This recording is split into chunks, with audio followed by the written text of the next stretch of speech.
I need your help, ये एक तरीका है हेल्प लेने का। अब ये भी सुनिए, your help is what I need. देखा दोनों सेंटेंसेस में कितना फर्क है। एक सिंपल सेंटेंस है और दूसरा advance. Your help is what I need. अगर आप भी अपनी इंग्लिश को सिंपल से एडवांस्ड बनाना चाहते हैं तो ये वीडियो आपके लिए है। आज हम एक ऐसे सेंटेंस स्ट्रक्चर के बारे में बात करने वाले हैं जो आपकी भाषा में जोर मतलब एम्फेसिस डालने और उसे ज्यादा इंपॉर्टेंट बनाने में मदद करेगा।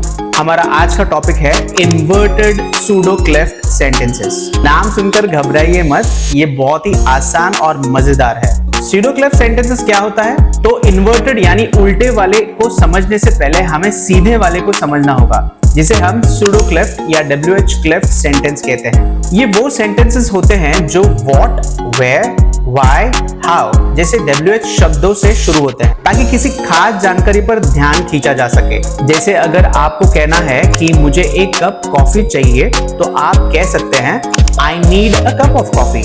मुझे एक कप कॉफी चाहिए। इसी बात पर जोर देने के लिए आप सूडो क्लेफ्ट का इस्तेमाल कर सकते हैं। What I need is a cup of coffee। जो मुझे चाहिए वो एक कप कॉफी है। देखा आपने, what का इस्तेमाल करके हमने a cup of coffee पर जोर दिया। एक और एग्जांपल देखते हैं। He bought a new car। उसने एक नई कार खरीदी। इसे सूडो क्लेफ्ट में बदलते हैं। What he bought was a new car। जो उसने खरीदा वो एक नई कार थी। यह है सीधा सूडो क्लेफ्ट सेंटेंस। अब आते हैं हमारे आज के टॉपिक पर, इन्वर्टेड सूडो क्लेफ्ट सेंटेंस। अब ये क्या है? Let's understand. जैसे कि नाम से ही पता चलता है, इन्वर्टेड सूडो क्लेफ्ट सेंटेंस मतलब सीधे वाले का बस उल्टा रूप है। इसमें हम जिस चीज पर जोर देना चाहते हैं उसे वाक्य की शुरुआत में ले आते हैं। चलिए ओल्ड एग्जांपल को ही लेते हैं। स्टैंडर्ड सूडो क्लेफ्ट सेंटेंस है what I need is a cup of coffee.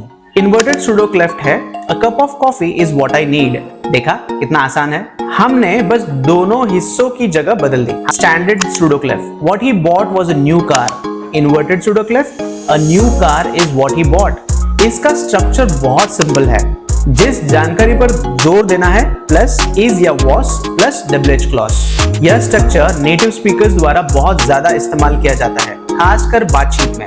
यह सुनने में बहुत नेचुरल लगता है। Let us understand with few more WH questions so that you can use this structure in your spoken or written English clearly. What मतलब क्या या जो। एक अच्छी नींद है जिसकी तुम्हें जरूरत है। A good night's sleep is what you need. एक प्रमोशन ही है जो वो चाहती है। A promotion is what she wants. Where इसका मतलब होगा कहाँ या जहाँ। वो छोटा कैफे ही है जहाँ हम पहली बार मिले थे। That little cafe is where we first met. मेरा घर ही वो जगह है जहाँ मैं सबसे ज्यादा कंफर्टेबल महसूस करता हूँ। My home is where I feel the most comfortable. Why मतलब होगा क्यों या जिस वजह से। एक बेहतर नौकरी पाना ही वो वजह है मैं इंग्लिश सीख रहा हूँ। To get a better job is why I'm learning English. तुम्हारी सेहत ही वो कारण है जिस वजह से तुमने स्मोकिंग छोड़ देना चाहिए। Your health is why you should quit smoking. How मतलब कैसे या जिस तरह से। By practicing daily is how you will improve your skills. रोज अभ्यास ही वो तरीका है जिससे तुम अपनी स्किल्स सुधारेंगे। एक पॉजिटिव एटीट्यूड ही वो तरीका है जिससे हम समस्याओं से निपटते हैं। A positive attitude is how we deal with problems. अब सवाल ये उठता है कि ऐसे सेंटेंसेस क्यों यूज करना चाहिए। नंबर 1, जब जोर देना हो मतलब एम्फेसिस देना हो। जब आप किसी जानकारी को वाक्य का सबसे इंपॉर्टेंट हिस्सा बनाना चाहते हैं, जैसे कि अ new car is what he bot. उसने और कुछ नहीं, सिर्फ एक नई कार खरीदी। सेकेंड, बातचीत को नेचुरल बनाने के लिए टू साउंड नेचुरल। डेली के बातचीत में यह स्ट्रक्चर आपकी इंग्लिश को ज्यादा नेचुरल बनाता है। थर्ड, किसी बात को सही करने के लिए टू करेक्ट समवन। मान लीजिए किसी ने कहा you met at the cinema, right? तुम लोग सिनेमा में मिले थे, है ना? आप उसे जवाब दे सकते हो no the park is where we met. नहीं, पार्क वो जगह है जहां हम मिले थे।